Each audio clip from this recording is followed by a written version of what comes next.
Advaita proclaims that which is one.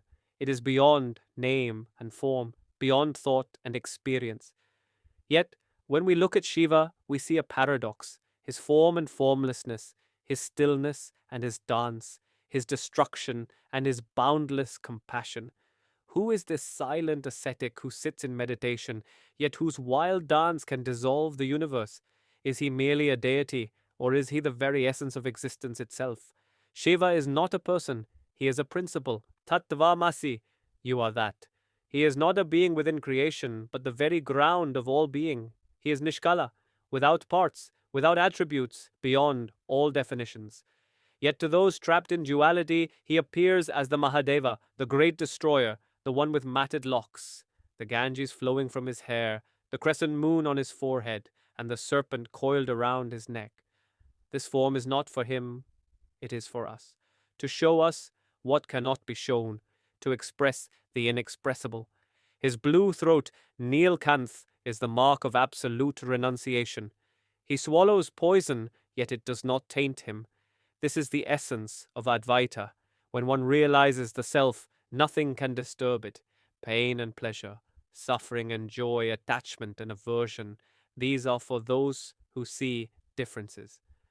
But for Shiva, there is no other, only the infinite expanse of being.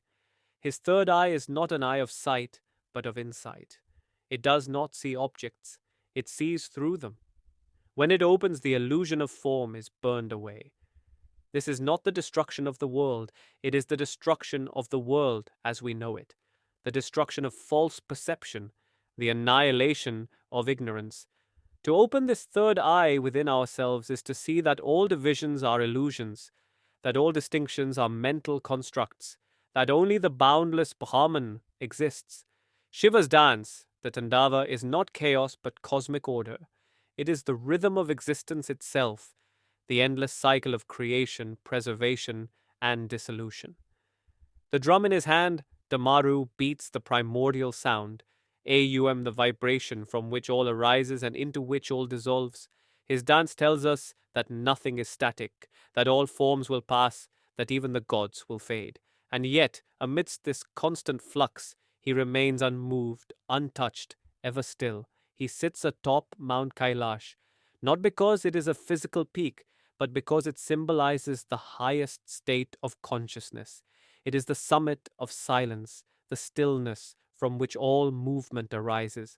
To reach Shiva is to climb this inner Kailash, to let go of all identifications, to dissolve into the vastness that has no beginning and no end. The Shiva Linga, the most ancient and sacred representation of Shiva, is not an idol, but a symbol of the formless. It has no face, no limbs, no attributes. It simply is. This is the essence of Advaita, pure existence, without limitation, without distinction. Those who seek to understand Shiva through form will always remain outside his truth. Those who see beyond form will know that he is not separate from them. Parvati, his consort, is not different from him. She is him. She is the manifest aspect of the unmanifest. Shiva and Shakti are not two. They are the dance of duality within non-duality.